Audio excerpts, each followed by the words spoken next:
Hola, mi nombre es María Isabel Vera, yo soy médico cirujano, egresada de la Universidad de los Andes y actualmente residente del posgrado de Pediatría y Puericultura del Hospital Central de San Cristóbal. En esta oportunidad, agradecida por la invitación de ustedes para aprender juntos cómo se hace la historia clínica pediátrica. La historia clínica es un documento médico-legal en el cual vamos a recabar información de nuestro paciente, desde su motivo de consulta o queja principal, detallando su enfermedad actual desde el último día que estuvo sano el paciente, pasando por los antecedentes personales y familiares, junto con el examen funcional, que son los padecimientos de nuestro paciente en los últimos 6 meses, juntándolos con el examen físico que realizamos al momento de recibir al paciente. Recordando que entre el examen físico y la anamnesis que ya hemos hecho, podemos aproximar el diagnóstico de nuestro paciente con un porcentaje cercano al 75 al 80%, el cual va a ser corroborado con los estudios paraclínicos que para nosotros va a ser pertinente solicitarlo. Entonces, la historia clínica pediátrica va a comenzar por la identificación de nuestro paciente. En este punto recogemos los datos básicos del paciente en cuanto a su identificación: nombre, apellido, edad, lugar de nacimiento, procedencia, información acerca del cuidador o el responsable del paciente, nombres, apellidos, números de contacto, y si es en una institución de salud, si el paciente ya estuvo ingresado allí en anterioridad. Aparte, vamos a empezar a indagar acerca del motivo de consulta. El motivo de consulta es la queja actual de nuestro paciente o en el caso de nuestros cuidadores, porque los pacientes lactantes, como es bien sabido, no van a expresarnos sus padecimientos. Entonces va a ser nuestro punto de información el cuidador, que puede ser los padres o alguna otra persona que esté a cargo del paciente. El motivo de consulta no necesariamente debe ser único, pueden ser varios motivos de consulta. Por ejemplo, fiebre, evacuaciones líquidas y vómitos, que es uno de los motivos de consulta más frecuentes, para recogerlos en orden cronológico y poder elaborar nuestra enfermedad actual. En la enfermedad actual vamos a describir de la siguiente manera. Se trata de paciente preescolar, escolar, recién nacido, depende de cómo sea el caso, femenino o masculino, natural, que es el sitio donde nace el paciente, y procedente de su sitio de habitación, cuyo familiar refiere en este caso, porque son pacientes pediátricos, enfermedad actual de tantos días de evolución, es decir, de los días que lleva el paciente enfermo, caracterizada por, en este caso, fiebre, cuantificada o no cuantificada, de cuántos grados centígrados, si fue cuantificada, si se dio o no ante la administración de antipirépticos y si estaba acompañada de otros síntomas, como por ejemplo evacuaciones líquidas, donde debemos describir la característica de cada evacuación, si es abundante o no, si es fétida o no, el color que tengan las evacuaciones, marrones, amarillas, negruzcas, si vienen acompañadas de moco o de sangre, y si aunado a esto hay otros síntomas, como por ejemplo vómitos, de qué características son esos vómitos, cuántas veces al día ha vomitado el paciente, cuántas veces al día ha evacuado el paciente, y si tiene otros síntomas como disminución del apetito, como somnolencia, como letargia o algún otro pertinente que sea positivo para la enfermedad actual. Posteriormente, pasamos al apartado de antecedentes. El primer antecedente pertinente de nuestro paciente son los antecedentes prenatales y obstétricos, donde vamos a indagar en el familiar cuál era la edad de la madre al momento de la concepción de este paciente, qué número de gesta era ella en ese momento, si el embarazo fue controlado o no por un ginecobstetra, cuántos controles tuvo ese embarazo y si tuvo complicaciones o no. Y dentro de estas complicaciones pueden ser propias del producto de la gestación, es decir, del feto o de la madre. Por ejemplo, tendríamos complicaciones del tipo amenaza de aborto, amenaza de parto pretérmino, si la madre es hipertensa, o si es diabética, si tuvo infecciones del tracto urinario o alguna otra patología que vaya a influir en el periodo neonatal o en la vida del paciente. Posteriormente indagamos cómo fue la interrupción de ese embarazo, si fue un embarazo llevado a término y si fue obtenido por parto o por cesárea. Si fue por esta última, hay que indagar cuál fue el motivo de la cesárea y posteriormente si hubo complicaciones o no al momento del parto, cómo fue el alumbramiento de la placenta y si fue por cesárea, si recibió anestesia raquídea o general. Pasamos a la segunda parte de los antecedentes, donde tenemos los antecedentes neonatales. El periodo neonatal incluye desde el día 0 de vida hasta el día 28 en los pacientes a término, es decir, con más de 37 semanas de gestación, o desde el día 0 a los 2 meses más 29 días en los pacientes pretérmino por edad corregida, es decir, esos pacientes que nacieron antes de las 36 semanas. Una vez que el paciente nace, es importante que sepamos si respiró y lloró al nacer de manera espontánea o si por el contrario ameritó estímulo táctil para respirar y llorar, o si por el contrario no respiró ni lloró y ameritó maniobras de reanimación cardiopulmonar. También vamos a indagar si tuvo complicaciones al momento del nacimiento, el peso y la talla al momento del nacimiento y si estuvo hospitalizado o tuvo alguna patología relevante en este periodo neonatal. Pasamos entonces a los antecedentes de la alimentación. Se le pregunta al cuidador si el paciente recibió lactancia materna y cómo la recibió, si fue exclusiva y a libre demanda o si por el contrario fue alterna con fórmula láctea para la edad del paciente, o si no recibió lactancia y solamente recibió fórmulas lácteas. Y pasamos entonces a la alimentación complementaria. Preguntar con qué alimentos iniciaron esa alimentación complementaria, si fueron bien tolerados o no, si hubo alguna alergia alimentaria en este proceso, a qué edad se inició la alimentación complementaria y en el caso de los pacientes lactantes mayores, preescolares y escolares, debemos preguntar si actualmente está incorporado al grupo familiar, a la alimentación del grupo familiar, si consume todos los alimentos o si hay algunos que no consume. Pasamos al apartado del desarrollo psicomotor. En este punto las preguntas pertinentes van a ser: el sostén cefálico, ¿a qué edad fue logrado? Si el paciente se sentó solo, ¿a qué edad lo logró? Si se paró solo, ¿a qué edad lo logró? ¿A qué edad logró gatear? ¿A qué edad logró caminar? ¿A qué edad tuvo la erupción de su primera pieza dental? ¿A qué edad tuvo sus primeras palabras completas? Y en el caso de los pacientes preescolares y escolares, ¿en qué grado de nivel escolar van actualmente y cuál es el desarrollo y la interacción con sus familias? Pasamos al apartado de hábitos psicobiológicos. En este apartado vamos a preguntar las características del sueño de nuestros pacientes. ¿A qué hora se acuestan a dormir en la noche? Si el sueño es nocturno predominantemente, o en el caso de los recién nacidos, más bien ellos van a dormir todo el día y van a interrumpirse momentáneamente para alimentación. En el caso de los pacientes lactantes menores, ellos pueden ya dormir casi toda la noche, pero van a estar interrumpidos su sueño para alimentación o para sus necesidades. Y en el caso de pacientes más grandes, ya se espera que tengan un sueño nocturno entre 12 y 8 horas, reparador y sin interrupciones.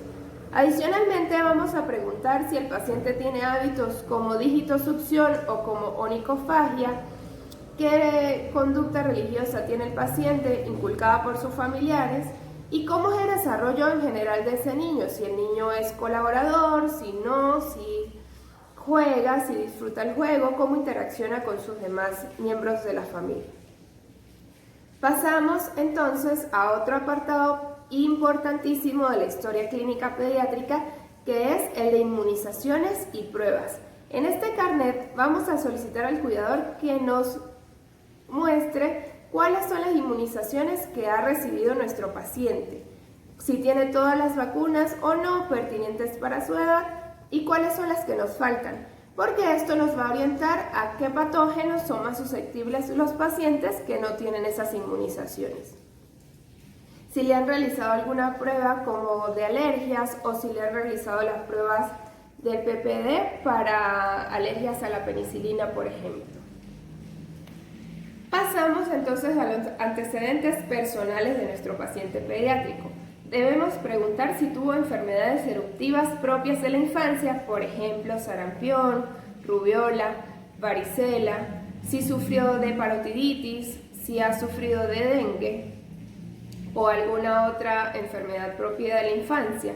Aparte, si el paciente tiene un antecedente personal importante, por ejemplo, si sufre de diabetes mellitus, si es un paciente asmático, si es un paciente hipertenso, si es un paciente epiléptico o que convulsiona, en el caso de las convulsiones febriles o crisis febriles, si es un paciente que tiene alguna patología renal, alguna patología oncológica o algo que sea pertinente para el desarrollo del sistema nervioso central, por ejemplo. Adicionalmente vamos a preguntar nuevamente las alergias, si es alérgico a algún medicamento, si es alérgico a algún alimento. Vamos a preguntar los antecedentes quirúrgicos, si ha sido intervenido quirúrgicamente antes o no. Si ha sido hospitalizado y en el caso de que esta respuesta sea positiva, ¿por qué fueron sus hospitalizaciones previas y cómo fue la evolución de esas hospitalizaciones? El grupo sanguíneo de nuestro paciente y si ha recibido o no transfusiones sanguíneas. También es importante preguntar si el paciente recibe una medicación diaria en el momento que lo estamos evaluando. Para continuar la historia pediátrica vamos a indagar entonces los antecedentes personales familiares de estos pacientes, es decir, la edad de la madre actualmente, si ella sufre o no de algún padecimiento de salud. Lo mismo con el padre, cuántos años tiene actualmente y si se conoce información de alguna patología de salud que tenga en este momento. Aparte, vamos a indagar cuántos hermanos tiene nuestro paciente y si ellos son aparentemente sanos o no. Y si en la familia hay alguna patología relevante, como una patología oncológica, como diabetes mellitus, hipertensión arterial, epilepsia o alguna otra situación de salud que esté comprometiendo o que predisponga a la salud de nuestro paciente. Pasamos entonces a otra parte de la historia clínica que se llama examen funcional. En el examen funcional vamos a recoger las quejas de salud que haya tenido nuestro paciente pediátrico en los últimos 6 meses. Indagamos, por ejemplo, en general, si tuvo o no pérdidas de peso, si ha tenido alteraciones de piel, si se le cae el cabello, si ha tenido sangrado a través de la nariz o de las encías, epistaxis y gingivorragia respectivamente. ¿Cómo es la salud visual de nuestro paciente? Si él ve adecuadamente o no, si copia adecuadamente sus tareas en clase o no, si él escucha adecuadamente, si sigue órdenes o no. Posteriormente, seguimos en orden cefalocaudal y vamos al sistema circulatorio y respiratorio.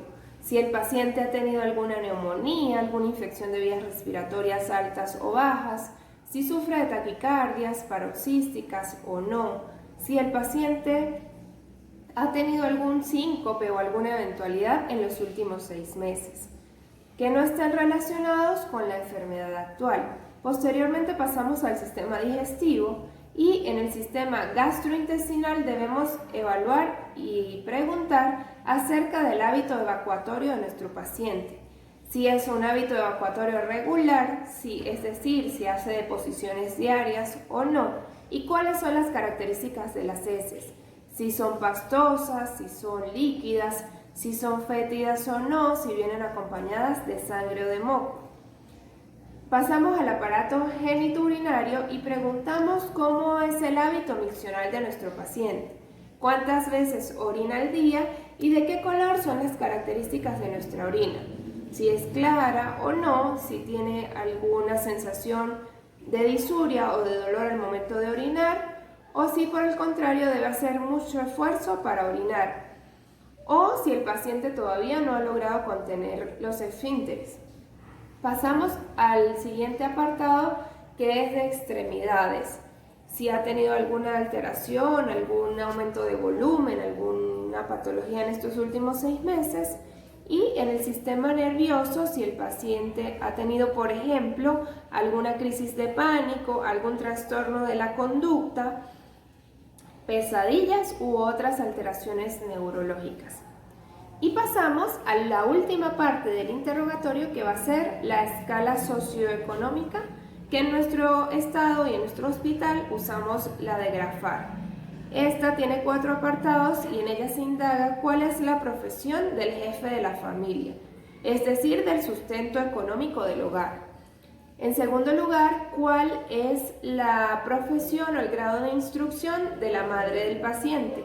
En tercer lugar, vamos a indagar los ingresos de esa familia, si ellos tienen una herencia adquirida, si los salarios son mensuales, semanales, diarios, si por el contrario tiene entradas a destajo o si el paciente y su familia no tienen una entrada económica fija, sino viven de donaciones o de caridad.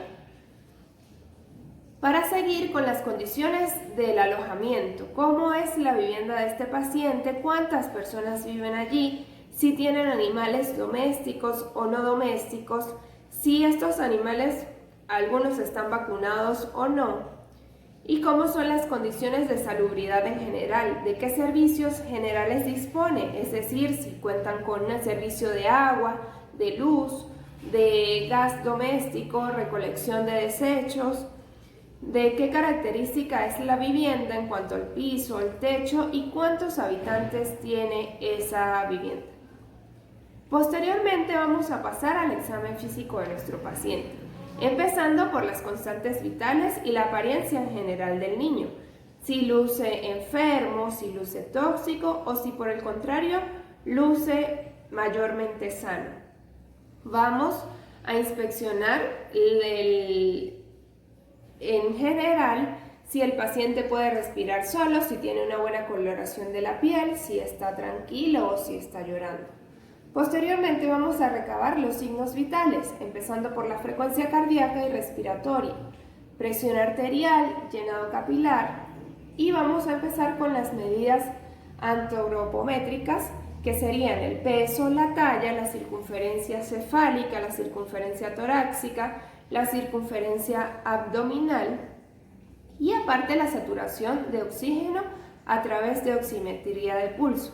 Una vez recolectados todos estos datos, debemos llevar al paciente a los percentiles de medidas antropométricas, es decir, correlacionar el peso con la talla para la edad y el peso para la edad en los percentiles de nutrición adaptados a cada país. En este caso se usan las gráficas del Instituto Nacional de Nutrición, aunque también están disponibles las de la OMS. Y vamos a catalogar el estado nutricional de nuestro paciente. Un paciente pediátrico tiene un estado nutricional adecuado si se encuentra en estos percentiles entre el percentil 10 y 90. Podemos hablar de algún grado de obesidad si el percentil peso para la edad o peso para la talla sobrepasa el percentil 95. Los pacientes que tengan estos percentiles entre el 10 y el 3 están en un riesgo de déficit nutricional. Y si los catalogamos por debajo del percentil 3, estos pacientes cursan con desnutrición actual severa. Posteriormente vamos a realizar el examen físico cefalocaudal de nuestro paciente, describiendo primero las condiciones generales del mismo, si lucen buenas, malas, irregulares, condiciones clínicas, si está febril o no, hidratado o no, si él puede respirar por sí solo y lo vamos a describir como euneico, cómo es la característica de su piel, el color de su piel, si es turgente, si es elástica, si está normotérmica al tacto, si tiene una coloración adecuada de cutánea mucosa y cómo es el llenado capilar de nuestro paciente, si está normal, enlentecido o prolongado. Pasando entonces a la parte de la inspección y valoración cefálica. Ya tenemos la circunferencia cefálica y podemos saber si el paciente es normocéfalo, microcéfalo o macrocéfalo. En los pacientes lactantes menores es fundamental la valoración de la fontanela, si esta es permeable o no, cuánto mide y si está abombada o deprimida, por ejemplo. Posteriormente pasamos a la inspección de los ojos, si están simétricos o no, cómo son los anexos oculares, cómo es el estado de sus pupilas, si hay alguna opacidad, alguna alteración de la pupila, alguna alteración del color del iris y si estas pupilas son fotorreactivas o no lo son. Pasamos entonces a los conductos auditivos, si están normoimplantados, si son permeables o no y si tienen algún tipo de secreción ellos. Pasamos a las fosas nasales, inspeccionamos en general la nariz y la permeabilidad de las fosas nasales con los antecedentes patológicos que puedan haber como secreciones, mucosas o secreciones sanguinolentas. Pasamos entonces a los labios y la cavidad bucal. Inspeccionamos la mucosa oral, la característica de la saliva y en el paciente pediátrico fundamental explorar las piezas dentales, cuántas tiene para su edad, si son adecuadas o no y el estado de las mismas, si tiene alguna pérdida del esmalte o alguna otra patología. Evaluamos la cavidad orofaríngea, si tiene alguna patología reciente, si hay amigdalitis de tipo viral o bacteriana y pasamos a la exploración del cuello. En el cuello debemos explorar principalmente los ganglios linfáticos, de las cadenas cervicales y también exploramos la cadena occipital. Pasamos a la valoración del tórax y el tórax con el paciente sin ropa vamos a indagar o a inspeccionar si es normoexpansible o si tiene alguna alteración de piel, si tiene signos de dificultad respiratoria o no. Pasamos posteriormente a la auscultación del mismo para ver la calidad de los ruidos respiratorios, si son audibles en ambos campos pulmonares y si tienen algún tipo de agregado patológico. Posteriormente pasamos a la valoración cardiovascular y vamos a auscultar los focos cardíacos de nuestro paciente, cómo es la calidad de esos ruidos cardíacos en cuanto al tono, a la intensidad y a la frecuencia, si son rítmicos o no, y si coinciden con los pulsos periféricos de nuestro paciente. Seguidamente vamos a valorar el abdomen del paciente. Inspeccionamos si es plano, si es globoso, si tiene alguna cicatriz, si ha tenido alguna cicatriz quirúrgica, si tiene alguna alteración pertinente, algún aumento de volumen o alguna otra cosa que podamos llamar la atención de manera solo en la inspección. Posteriormente vamos a evaluar la característica de los ruidos intestinales o ruidos hidroaéreos con nuestro estetoscopio ubicándolo en los 4 cuadrantes conocidos del abdomen. Indagamos cómo es la calidad de esos ruidos respiratorios, si están presentes o no, si son normofonéticos o no y si hay alguna alteración de los mismos. Pasamos a la parte de la percusión, vamos a percutir en sentido de las agujas del reloj preferiblemente. Vamos a llevar a cabo la palpación abdominal. En la palpación es importante en el paciente pediátrico tratar que esté distraído o en los pacientes lactantes menores puede hacerse incluso cuando la madre le esté dando lactancia materna para evitar que haya signos que nos confundan en el examen físico como dolor o llanto, pero que sean inducidos estos por el temor que tiene el paciente pediátrico al ser examinado. Vamos a palpar si el abdomen es blando, depresible, si hay algún punto doloroso o algún signo de irritación peritoneal o algún sitio, por ejemplo, apendicular. Posteriormente pasamos a la evaluación de los genitales de nuestro paciente. En este punto siempre es importante que pidamos ayuda al cuidador para desvestir esa parte del paciente y ser muy cuidadosos en cuanto a lo que decimos, en cuanto a nuestras expresiones y en cuanto a lo que podamos encontrar en los genitales de nuestro paciente. Se evalúan las características de estos órganos, si hay ya presencia o no de vello púbico en los niños más grandes. En los casos de los varones, si los testículos están presentes en ambas bolsas escrotales y las características macroscópicas de los genitales de los pacientes. Pasamos a explorar extremidades y el raquis o la columna. Si hay algún punto doloroso, si el paciente tiene sus ángulos de movimiento conservados, si hay una queja o dolencia en alguna articulación en particular, y posteriormente la esfera nerviosa, que ya la hemos ido evaluando desde que recibimos al paciente. Si el paciente está orientado, desorientado, si responde adecuadamente a los estímulos. Evaluamos la escala del coma de Glasgow para el nivel de conciencia en cuanto a la apertura ocular, la respuesta verbal y la respuesta motora que tenga nuestro paciente. Normalmente los pacientes que están en óptimas condiciones van a tener una respuesta ocular, verbal y motora espontánea. También vamos a valorar si hay signos de irritación meningia en los pacientes mayores de 2 años de edad, cómo está la calidad de los reflejos osteotendinosos y si hay reflejos patológicos como el Babinski positivo. Si es un paciente que ya se bipedesta, si hay signos cerebelosos o no. Y ese sería en líneas generales el examen físico cefalocaudal que debemos realizar en nuestro paciente. Ahora, si el paciente está tranquilo y para nosotros es pertinente en ese momento hacer la exploración abdominal, podemos hacer esa exploración primero y luego pasar, por ejemplo, al aparato cardiovascular. Finalmente, hemos recabado la información del motivo de consulta, enfermedad actual, antecedentes y el examen físico de nuestro paciente. En este punto ya debemos estar orientados acerca del diagnóstico o los diagnósticos diferenciales que planteamos para nuestro paciente. Debemos hablar con el cuidador o con los padres, explicar cuál es la situación del paciente, en qué condiciones clínicas se encuentra y cuál es el diagnóstico que nosotros inferimos de todo lo que hemos hecho hasta este punto.